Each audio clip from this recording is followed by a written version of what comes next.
We're live. Good to see you, my crypto friends. Welcome to the EOS Podcast, and we're talking with Roman and Bohdon from Crypto Lions, and we're going to give some updates on what Crypto Lions is up to and what's going on with EOS. So why don't you go ahead and take it away, Roman, and tell us a little bit about, let's get started with your testnet and the faucet attack and kind of how you guys dealt with that, or whoever wants to speak to that. I will get information about Jungle. Right. So a few days ago, when we was in trip from a business trip to Ukraine, we realized that Jungles are down, and it happened that someone create a lot of accounts, like 6,000 accounts, and use the faucet and generate around 60 million EOS Jungle tokens, and use it to vote for bad producers, for producers who are not producing, who has no software and just are registered in the chain. Mm-hmm. So this trader state that jungles were stopped and non-producing, and no one can use the jungles. And we have it was the great opportunity for us to test what to do, what we can do in these cases when the bad actors are coming into top 21. So the easiest one was to raise the jungles and start it from the beginning, but we would like to know how it can be solved on the mainnet in these cases. So we just take our backups that was made 12 hours ago and use it to start fork of jungles from this backup. And we did this where we have to allow only peers who use this backup, and we use for the private peer case. And for now, jungles are back. We are working, and this fork is highest than this previous. It's great now.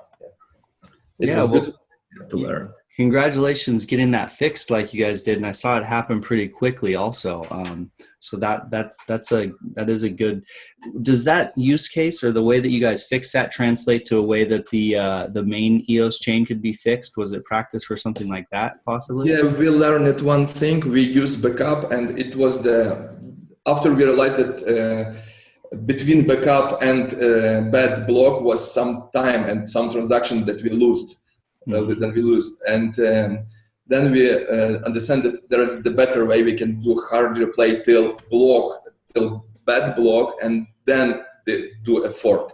But we now this after do it all these steps. Yeah, we understand it. That's the good. Second thing was that it's not a big technical work, but it's more the communication between producers and trying to get the same work on all nodes. Yeah, let's thank Tristan, EOS Barcelona, EOS Costa Rica, Michael from EOS Doc, Bart, and a whole bunch of other people who I'm forgetting. They help us a lot with this work. Yeah. Hey, recovering the Jungle Testnet is cool and all, but what's really important is the fact that we have a logo and a T-shirt now. Yes. Here's a big exclusive here on Happy Money Man. Never before seen the upcoming Jungle Testnet T-shirt. That is fantastic. I'll definitely wear one of those. I like it, man. Well, where are you guys going to be distributing those? Are you going to have those on the website? Are you going to have those at conferences, or how are you going to do it? Well, we haven't decided. We need one exclusive line that goes just to the people who are doing the work on the Jungle Testnet. And then we're going to have a general one. Maybe that'll help us fund the new employee to keep track of the jungle. Because, man, with these token prices, we need to get creative, right? I know. Absolutely. Yeah. Well, that's cool, man. I love what you guys are doing. And that's so important to have a test net that these things are getting literally tested on, especially something, as big as a fork. What do you think was there any reasoning behind some sort of faucet attack? Do you think it was someone who was people just want to try to break stuff when it's out there just for the lulz, or was it some sort of attack on EOS, or what? Do you have any insight on that? I don't know, maybe someone learning, maybe some funny, maybe some concurrence, but it was good for us because we learned the new things. We used this opportunity, and now I blocked this because now I installed the Google Capture on the faucet on the account creation, and it's impossible more. So. You plugged up the hole, huh? Nice. Cool, man. I think it would be really cool if the attacker turned on all those bad block producers he had that he voted in, and that, or she voted in, and then launched a Jungle Classic, like the thing that wasn't forked. That would be hilarious. That would be fantastic. Yeah. Cool. Why don't you tell us a little bit about the, unless there's anything more to add about the Jungle Testnet, tell us a little bit about your guys' financial disclosure and how the community's kind of received that at this point. Well, we did something that we've been told privately is not a good idea by some others. Others have praised us pretty strongly for doing it. We showed the community what we're spending money on, to the dollar, nothing hidden. So it's on our Steemit blog. We just published August about an hour ago. Before that, we published July and June and everything before that. So yeah, so there it is. Our whole budget, salaries, how much is going towards projects, how much is going towards office expenses. One other block producer, EOS Tribe, has also done this. And there it is. I hope it matters. I hope people want transparency. I hope we didn't, lose all of those votes that we lost this past month because of this transparency. That's a possibility that kind of keeps me up at night. It's like, man, maybe there are whales out there that don't like this transparency stuff, but we're gonna keep doing it. Every month we're gonna publish our tokenomics. Yeah, that is for a token holder, speaking for myself, it's something that I love to see. I think that I think it's a beautiful thing. It's part of why people are interested in EOS is the transparency. I've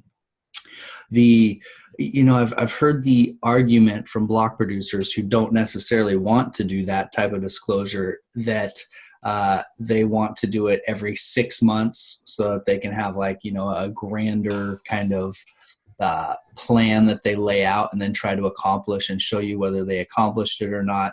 And they kind of cite being on Wall Street, how you'll see companies that are focused on earning reports or something like that, and that was kind of the likeness they made, like it somehow tied their hands. So that's kind of the other end of the argument. It's hard for me not running one of these. I prefer the monthly, get to see what's actually happening. The 6 months seems like it puts a lot of leeway in there as far as where and how the money is spent. And I appreciate that transparency from you guys. I think that's a huge positive. Well, thank you. Yeah, the concern you cited is exactly what a couple people told us privately, that it'll put pressure on you to show monthly performance. But I don't get that analogy, because it's not like we're a Wall Street company with investors who are going to buy and sell Crypto Lion stock. Maybe EOS DAC would have that concern. Yeah. But not us. So we're going to keep doing it. I think what we'll see is two things. I think a lot of BPs will make quarterly statements. So I think that'll start eventually. And I hope the reporting gets standardized too, because there's this just hurricane of information around EOS, which is why your work is so important. It kind of, tames the chaos and tells people what's important and not. So I hope we get standardized reports so that it's easier for people to process the information.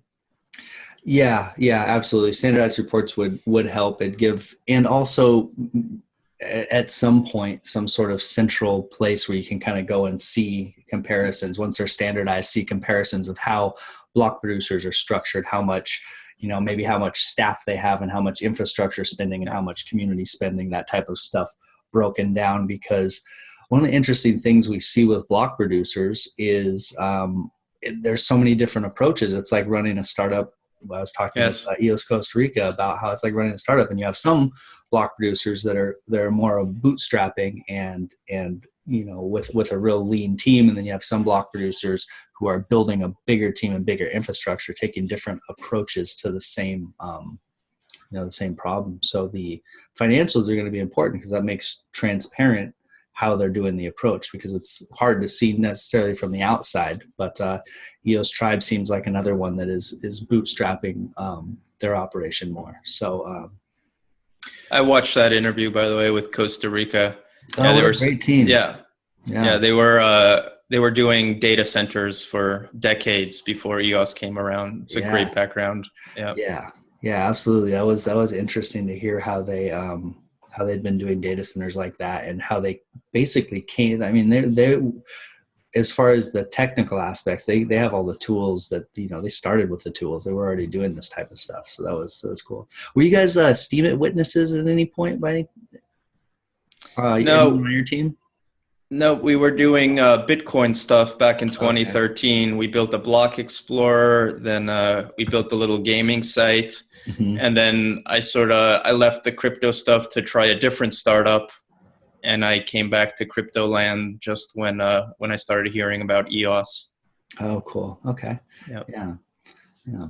Well, I'll share a link in the show notes to your financial disclosure so people can see an example of that. And I believe that I did that a couple months ago when I talked to you guys. I believe that I think you had a financial disclosure, maybe your first one at that point. So the other thing I like about the financial disclosure is it gives the layman insight into how much EOS, a team like yours, is actually making, and showing that it's not, you guys aren't these fat cats sitting on top of some giant pile of EOS. You're running an actual, company that has expenditures, and there's a bottom line, and it gives some, shows people what's going on more, because I think some people have a version of what's happening in their heads that's different. So, that's in fact, you could go to a block explorer and see how much we're making, and see the token price, and then see our monthly budget, and maybe you could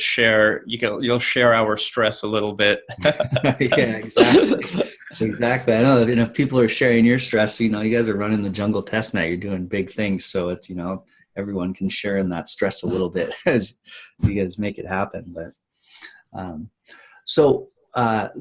what about the referendum contracts that are coming out? Is that what it is? The referendum contracts, or the referendum voting portal, and that's on the horizon? How do you think that's going to evolve? That's going to change the community completely. And when we talk back about these days next year, we'll talk about everything that happened before the referendum and everything that happened after the referendum contract was in place. I like the sound of that. Okay. It's going to be a big inflection point for the community, because finally we'll be able to make decisions that have all the legitimacy they could possibly have. Make decisions about the worker proposal process, about the Constitution, maybe about the role of ECAF. So it's going to be huge. It's going to be a brand new EOS after this goes online. And to do a quick summary, then you can tell me if I'm getting this right. But we have the voting portal, the referendum contract voting portal that's coming out, or maybe a few of them, where all the token holders are going to be able to go and basically see abstracts and then the details of these issues to be voted on in EOS. They're going to be able to vote with their tokens basically by the click of a button, and we're going to be able to come to community decisions on referendums that are out there. Is that a good explanation of what you're talking about? Yep, that sounds perfect. Yeah. And do you know of any? So I know that Steve with EOS Tribe was working on some of the user interface for a referendum contract, and that one, I forget what the site for that's called, EOS Vote, maybe. Is there other sites coming out that you know of at this point? EOS Vote. Let me look at that site. I know they were designing it so that anybody could make the portal, so there wouldn't necessarily be, just one authoritative front end for it. Just like you don't want a front end for your wallet, you want the wallet to be an API, and then anybody can build a portal to it. I assume that the same is happening though I've been buried in other issues this past couple of weeks, so I don't know for sure.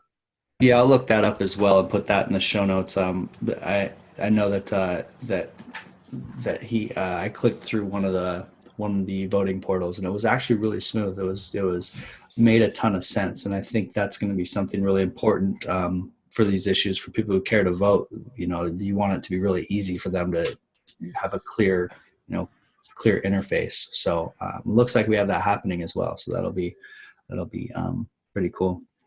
Yeah, we got the hackathon coming up as well for you guys. Unfortunately, I'm not going to make it. What's your guys' plans around the hackathon? I hope I will get a visa. I have invitation from Block 1 to be a mentor in this hackathon. Oh, great. So I applied for a visa and waiting for the resolution. Well, I will call the president or something for you. If you want. See if that's, yeah. Well, good luck, man.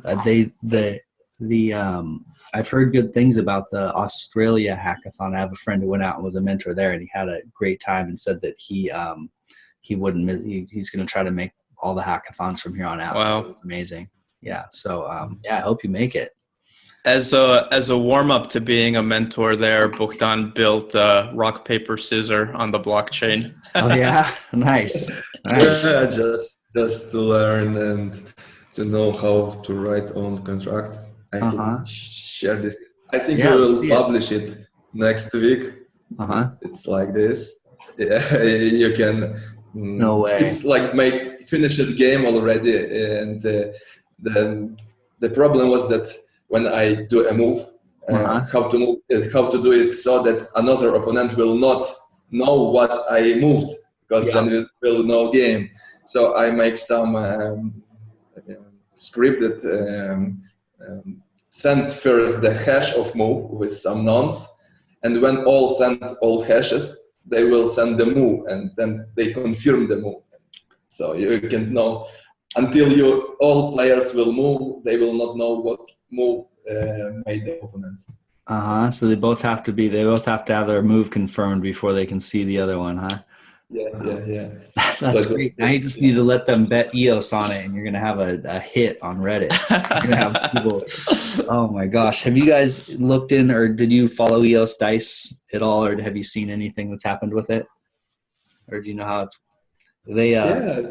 Dice and EOS games, as I know. So you can go into the transactions of EOS Dice, and you can see, the bets that have happened, obviously. But someone bet 7,000 something EOS, and they put it at 93% because you have a bar where you can do your risk or your probability of winning. They put it at 93%, and they lost. And so I know, and it's this, it's the transaction, and then there's just like the list of everyone comments, after it, and everyone's like freaking out. It's like, man, that is just such a dangerous game, especially because you can put that probability up high, so you feel confident. Having this unreasonable confidence. If you put it at like 90%, you feel a lot more comfortable than you really should. So yeah, people are doing crazy stuff with that EOS Dice game. So yeah, just attach some crypto to it and throw it on. Actually, don't do that. I'm just kidding. But yeah, that's cool. We'll probably open source it and make it a tutorial so that other people can turn it into a profitable gambling site.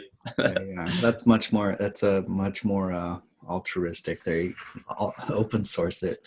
But, yeah, for now it's free. Just make action, and you don't need to play. How was building on the that was your first dApp you've built on the EOS blockchain?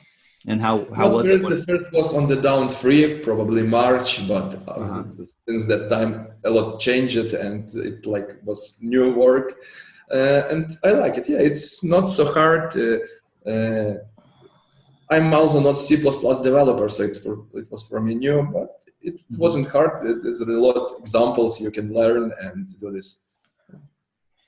Are the C++ developers, are they feeling like it's a pretty smooth process as far as developing? I know when we were first talking about EOS, towards the more of the beginning, people were saying how much easier it would be to develop than on something like ETH. Is that still the case? Has it remained smooth to develop on EOS? I believe that in future there will be other languages supporting to write the contracts, because it compiles in the WebAssembly, and the WebAssembly is support different languages. And I believe that they started only from C++, and later it will be a possibility to write contracts on other languages supporting WebAssembly. Yeah. From what I've heard, like in both cases, it's a new world. You have to think in blockchain. But if it's Ethereum, you also have to learn how to write in a new language. Whereas C++, there's already a huge skill set, a huge population with that skill set. So what we are hearing is, it's quicker. It's a smaller learning curve.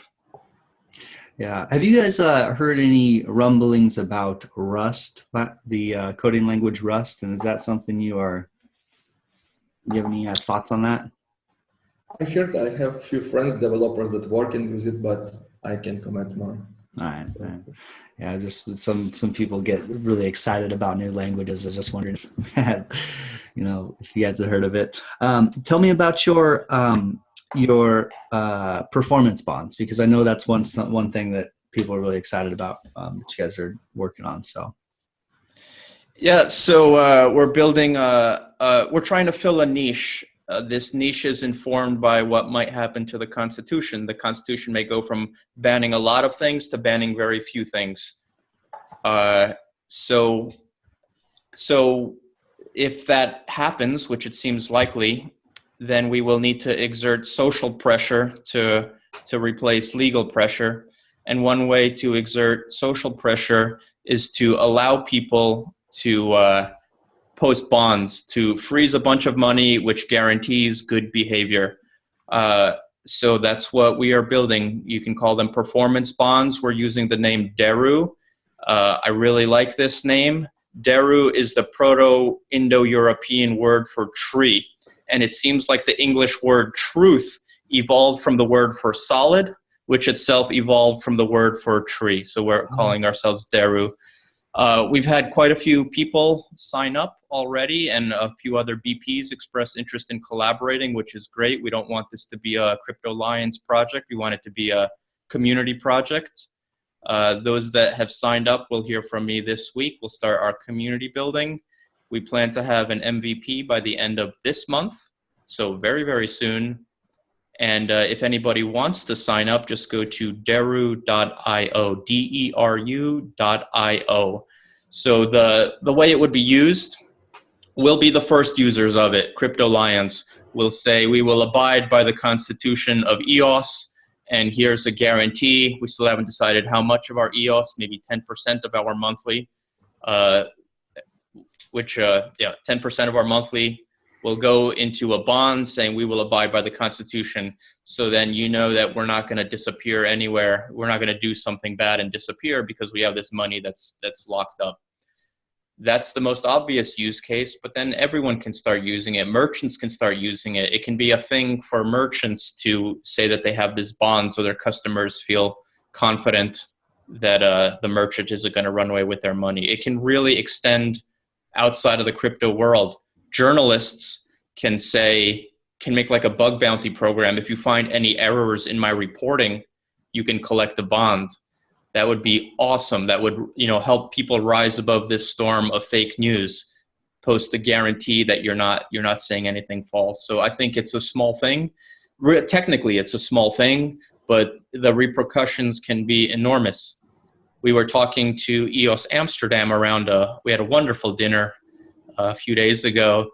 They pointed out that for international shipping, this replaces letters of credit. A letter of credit, to my understanding, is that, with international trade, if you're sending a cargo ship full of stuff, somebody can post a bond to guarantee that it'll arrive or guarantee that it'll, do what it's supposed to do. And letters of credit are enormously expensive because you go to a bank and you get this letter. It's not something that's going to happen tomorrow, probably because the letter of credit industry is many times the size of the whole cryptocurrency market cap. So no one's going to take out that size of a, Deru truth bond, but it's the type of small functionality that can grow. And we're not going to be the only product doing this. We will be the first, or maybe one of the first, but we're going to start creating this niche that help people make guarantees. And I think that'll make a better world. Yeah, that's amazing. That's like building a really base level incentive into a ton of our EOS transactions, and that's almost like putting some sort of building block into the structure of EOS. So even though it sounds small, that skin in the game type of incentive that becomes built in with those kind of bonds is going to be very interesting to see how it changes everything. That's a fantastic idea. I love the idea of that. As far as I know, there are two efforts. There is ours, and EOS Metal is doing their own. And we've had very good discussions. We don't view each other as competition. In the words of some Silicon Valley VC, when you're building a startup, you're not really competing against other startups. You're competing against nobody caring and nobody noticing. So maybe the two of us can come on your show in the future when we're ready, and we'll both discuss this awesome niche that can really change the world. Yeah, that'd be fantastic. I'd love to have you guys on to talk about it. Are you guys taking kind of different approaches, or what are maybe some of the different approaches you guys are looking at, or the angles you're taking towards it? Well, in terms of building the product, they're doing community first. So they have a Telegram channel, and they're actively engaging people. We're like Crypto Lions. We're like developers who run off a cliff again and again. We just keep building and keep forgetting to do anything other than build. Yeah.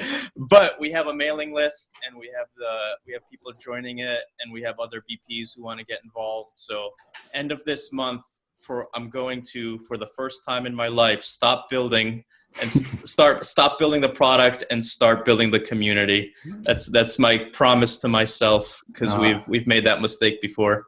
Yeah.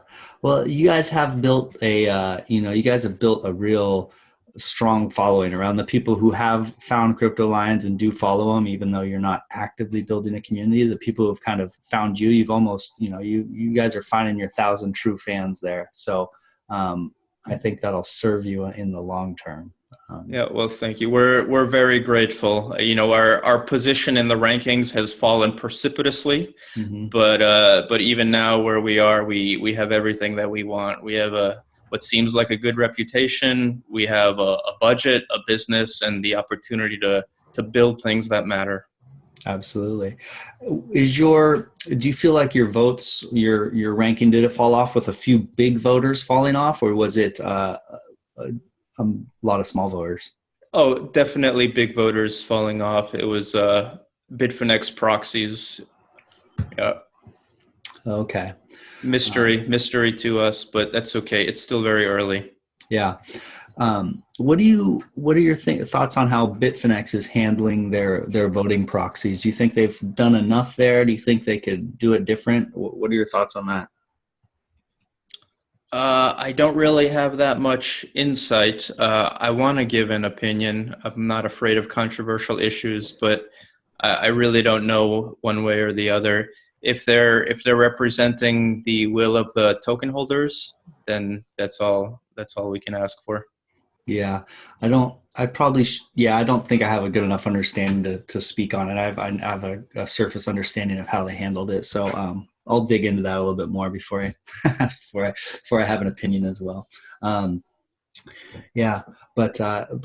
back to your truth. At one point, you were calling these truth bonds as well. Are you going away from that name, or?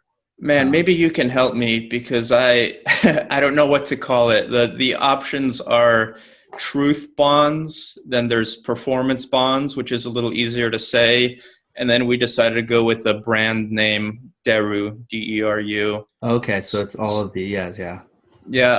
I don't know. What do you think? Deru truth bonds, Deru performance bonds, just plain Deru, Deru truth and performance bonds. I always tend towards shorter. I would tend towards Deru truth bonds, just because I think I'm a simplicity first type of person. So, that's my 2 cents. But that might be it. I'll invite your listeners to comment in below the video, and I'll definitely check it out. Yeah, there you go. Those truth bonds. And so when you were starting to talk about the Deru and what you guys are going to do with this, you said that because in the near future our governance may go from banning a lot of things to a smaller amount of things. What kind of an example of things that maybe what that contraction looks like? Well, the starkest example is Dan Larimer's Constitution 2.0. I have no idea if the community will choose it. EOS Alliance is doing these weekly discussions, and at least the community that's formed around those discussions seems to favor some kind of compromise between Dan Larimer's minimalistic 2.0 and the launch Constitution. But I'll talk about that difference because that difference is big. So in the Constitution 2.0, there's no explicit prohibition of vote buying. There's no explicit prohibition of being dishonest. You just need to match the Ricardian contract. Your code needs to do what the Ricardian contract says it does. So everything goes out the window. It's just and base layer arbitration is reduced to interpreting code. Did code do what the Ricardian contract said it would do? And that's it. So everything's gone. We'll see. And I actually asked him in the chat at one point, so do you mean that vote buying will just be governed by reputation? And he said, yes. So there you have it. So let's say we did get Dan Larimer's Constitution 2.0. Maybe some block producers will get together and decide on what constitutes good behavior for a block producer above and beyond the Constitution. And they could, to make it simple for the community to understand, they could make some, block producer declaration. And then people can create bonds under that declaration and say that they will abide by them. Yeah, the technology for these Deru truth bonds, using your word for it, it's really simple. The harder part is the engagement and making it matter. But I think there's enough of a need to guarantee your promises that it'll start. Yeah, that's almost something people would start doing on their own accord, or block producers do that on their own accord, and they can kind of use it as maybe they have a seal on their website or something where it's easy to start seeing who's using the Deru truth bonds, who's not. And, maybe as people start if it gets publicity, then it matters. If people don't know it's there, then it doesn't matter. We're thinking about those seals, and seals maybe showing the amount of the bond and how much time left before it expires or something like that. Mm-hmm. Yeah, there's a lot of ways to do it. And what are the mechanics of how that actually works? So you put up a certain amount of EOS, and then you have it has a time period, say a quarter or 3 months. Yep. And then that's returned, or you have the opportunity to renew it, or what's that? What's the mechanics of that? Yeah, so every time period gets a little grace period afterwards. So if let's say you break your promise on the last second of your time, you can't just make it disappear. So there's a little grace period as well. You specify who has standing, who can make claims against you. The boldest way to make promises is to let anybody make claims. You specify, I'll share my screen again. How about that? Yeah, let's do that.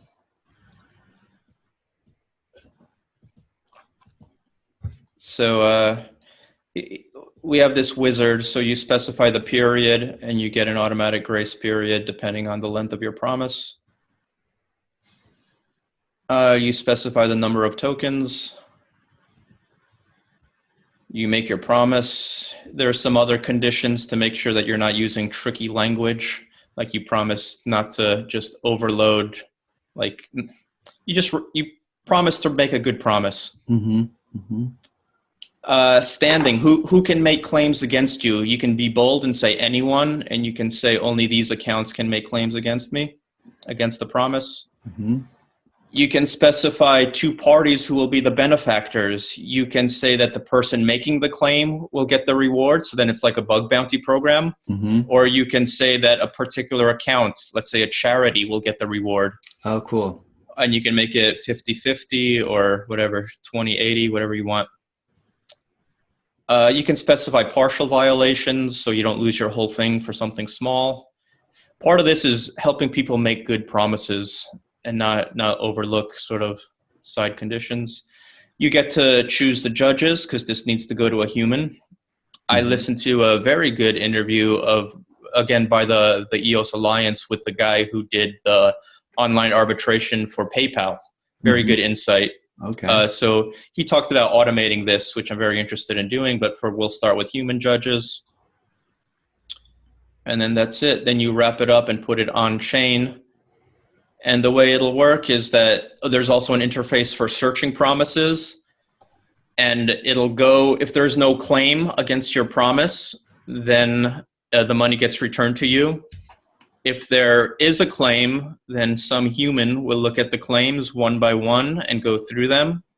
And once all the claims are negative, the money will go back. If the claim is not negative, then it'll get triggered and you'll get some of the money sent to the benefactors if you've indeed broken a promise. And on the reporting end, so say someone's made this promise and they said anyone can report it. What's it look like on my end if I say, oh, that person broke that promise, then I would report it?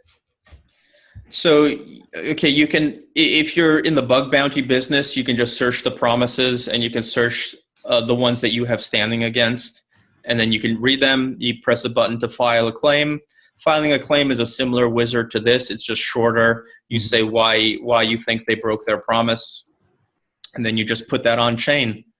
And then that promise will have a little marker on it that there's a claim against it, so the money will not be returned until a human looks at the claim and considers it. Yeah, I can see that being pretty bold if they put anyone can file against this claim. That would be a very bold statement. Yeah, but it's the right model for for journalists. Let's say I will have no factual errors in my reporting. I think that's the right model. Yeah. That's a good point. And no factual errors in reporting is something that's fairly simple to validate on the human validator end. Yeah. There will still be disputes, just like, nobody's happy with Snopes, for example. Mm-hmm. But that's why we need to, as part of this, we need to grow a robust community of arbitrators. Yeah. Wow. That's going to be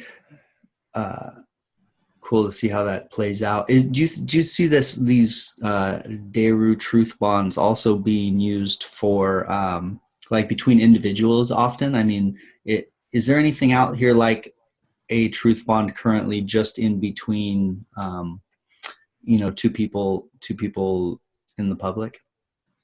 Or I'm not aware of that. Like peer to peer. Mm-hmm. Yeah, I think the closest thing is escrow. Like somebody holds a third party holds money to make sure a transaction processes. For example, I bought a domain name from this semi-shady domain name seller, and I insisted on using an escrow. So I gave money to the escrow. The domain was transferred, and the escrow gave money to this domain seller. So truth bonds could certainly substitute for that type of thing. Mm-hmm. Yeah, I mean, I could even see it like once it develops all the way down to a peer-to-peer level with just a cell phone app where you're talking with your, making semi type of bets with your friends or family and, about how you're going to stick to your plans, let's say. Yeah. Yeah. And we want to demonstrate the niche. We're not going to be the only ones here, and we don't want to be the only ones in this niche. I think the idea of guaranteeing promises is as rich and diverse as, let's say, the insurance industry, and it needs a lot of different entrepreneurs building products, working on it. And yeah, absolutely. Yeah. It'll be for every different one of these little aspects. I really like the you brought up in another time I talked to you, the political aspect as well, because we talked about reporters, but we could also talk about politicians and things that they promised during, you know, their gubernatorial debates, and then all of a sudden, you know, a year later, no one remembers or cares what they said. That will be awesome. And it'll happen. I think it will happen, but first we need to prove the niche, prove the product works, prove there's a good community of arbitrators. Then we need to push this beyond the bounds of the crypto community. Journalists seem like an obvious choice. Mm-hmm. And once people start asking for this, that's when it won't be politicians deciding to do this. It'll be like people insisting on it. And it's going to be freaking awesome. Yeah. Wow. I can really see how quickly something like this would gain traction, especially it's such a simple fix for one of the biggest issues that a lot of people are having right now with media in general, is that it's so it leaks so much water. It's got, you know, it's like a bucket with a million holes in it. You don't know, you know, it's just like, it doesn't, it doesn't have much integrity at this point. And there's no consequence for lying. So everything is becoming an information operation, not journalism, not reporting. Everything is like a psyop, you know? Yeah, exactly.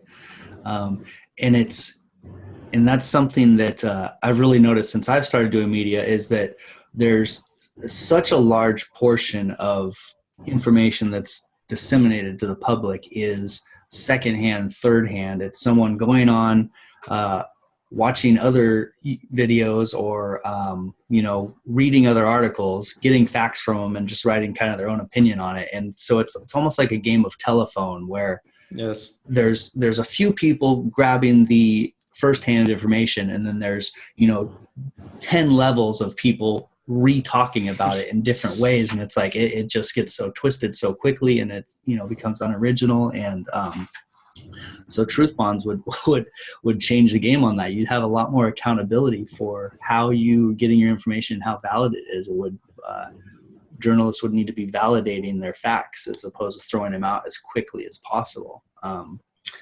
And people would love that. You know, I think that would gain traction really quickly, and work its way from the, you know, the little wildfire on the ground up in the top of the trees, and start making politicians be accountable. That's I love this idea.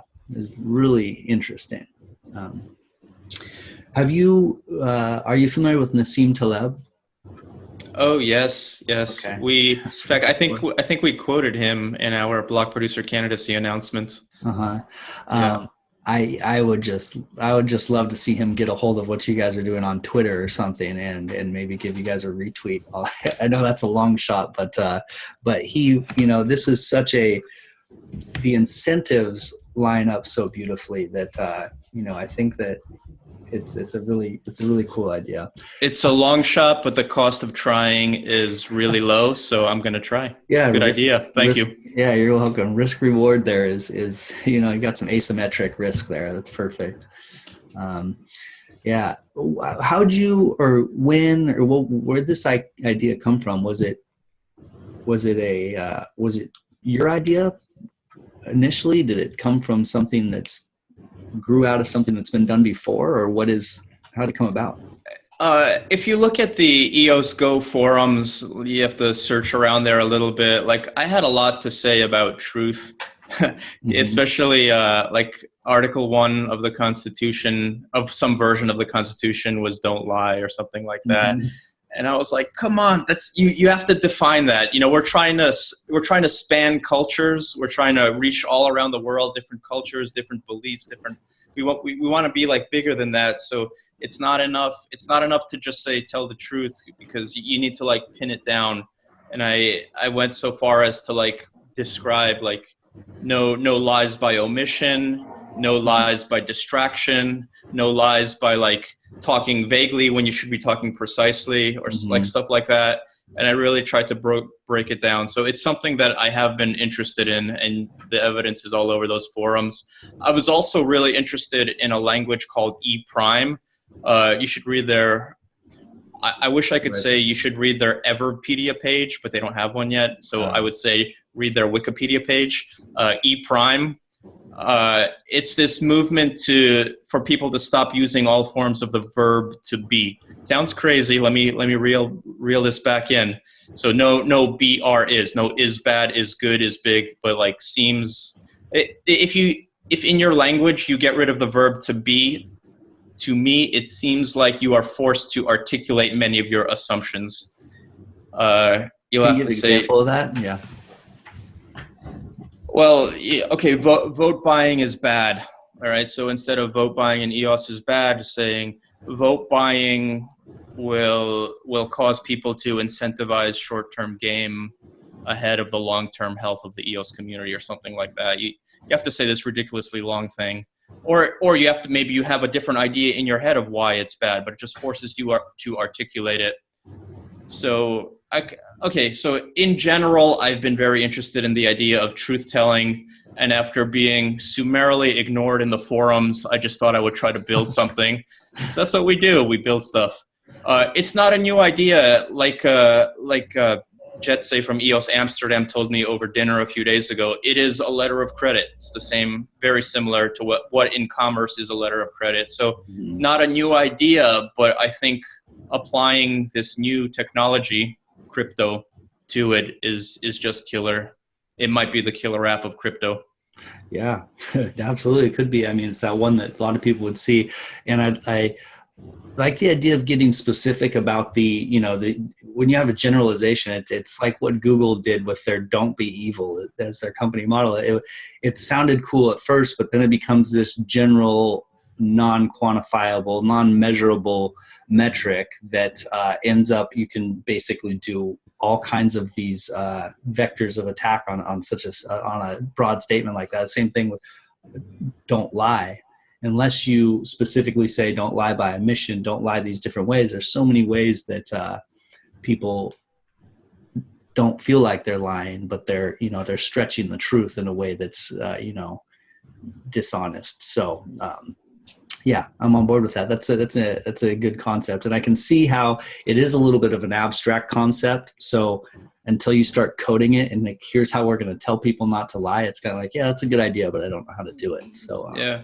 Well, a lot of it is having a wizard that helps people write what is essentially a good contract. Mm-hmm. So we'll see. There's a lot of opportunity for people to write bad promises, vague promises. Yeah. So it'll be a challenge, but I think there's enough people who will use it, who will use it to great effect, use it to boost their reputation, that it'll provide enough value that it'll have legs. Yeah, I see the wizard having incentive on the person making the promise to be very specific. I wouldn't want to make a general promise, because it'll have too many people making claims on it. I would want to make a promise that was very measurable, so that I'd have a defense against giving my EOS away for a misunderstanding. So yeah, a lot of it's going to ride on the person making the promise.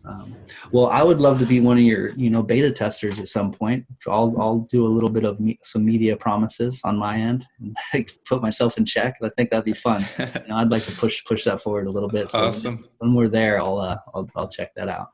That's awesome. You can also put pressure on yourself. I will do one show a week, or whatever your tempo is. Yeah, exactly. Well, is there anything we've kind of glossed over? Anything that you in the last 10 minutes here you'd like to touch on?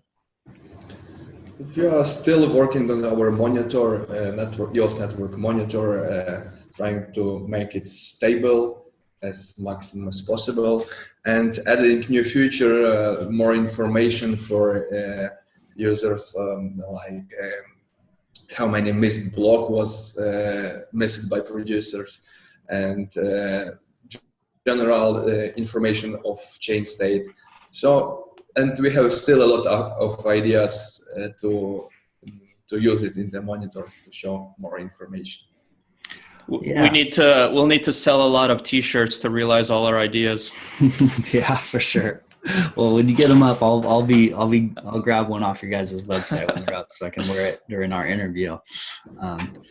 Yeah, the EOS Monitor, is it like have you seen the Steam Witness Monitor type of page?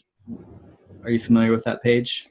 We will go there immediately after this interview. Yeah, I'll send it. I'll send you a link. It may be kind of hard to find, but yeah, it shows all of the witnesses. It shows, what their settings are, how many blocks they've missed, if they've set an inflation rate, their different kind of details, when their last block that they mined was, and just some kind of specific details. And then they turn red, and if they miss their last block. But it's our monitoring. Oh yeah, it have different colors. You can choose different column of information, and if you choose it, you got scroll. Yeah, you can open all. Oh, it's got expected income for people who don't have the screen share. It's got the expected income.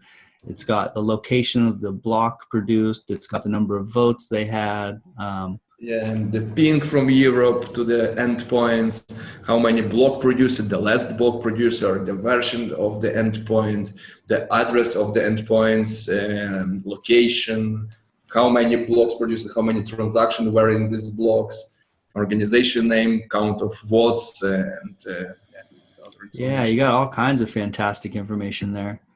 Does it have a total number of missed blocks somewhere? But this number counts since 10 days. We just did this feature, and it will be a little bit changed to the 3 columns. It will be the missed blocks for all period, the missed blocks for 1 day, and missed blocks for 1 round. Okay, yeah, that's a good idea. To show more information. That one gets working on it. Yeah, that column gets a little skewed with the Steam witnesses, because there's witnesses who have been there for 2 years and they have a ton of missed blocks, and then there's newer witnesses don't have as many, and it becomes kind of a pointless metric. But so that's good that you have the different time periods. Yeah, you guys are doing a lot of work over there. That's great. I am going to Puerto Rico for Restart Week, I think in October at some point. So if you guys have any friends out there, I'll say hi to them for you. Awesome. Go do the EOS Restart Week out there, and you guys have the hackathon coming up. Where can people? What's the best way for people, since you're going to start building your community, what's the best way for people to stay in contact with Crypto Alliance? You can connect to all our social media on cryptolions.io. And if anyone is specifically interested in joining the Deru Truth Bonds mailing list, it's Deru, DERU.io. Perfect. I'll put those links in the show notes for you guys. And then project we talked about a little bit earlier for me is the EOS Podcast. You can just Google the EOS Podcast and listen to these so that you can listen at work when you're supposed to be working or when you're driving. But yeah, so the EOS Podcast is my new thing. Did you guys have any closing thoughts for all our EOS fans out there? Just a big thanks for having us. We're fans of your show. Well, thank you. I appreciate it. It was a pleasure to talk to you guys again today. And you guys have an open invite. Anytime something's happening, we'll get your message out there again. So cheers to you guys. Cheers to you, my crypto friends. And we'll see you next time. Thank you. The money is not the prime asset in life. Time is, and your time is just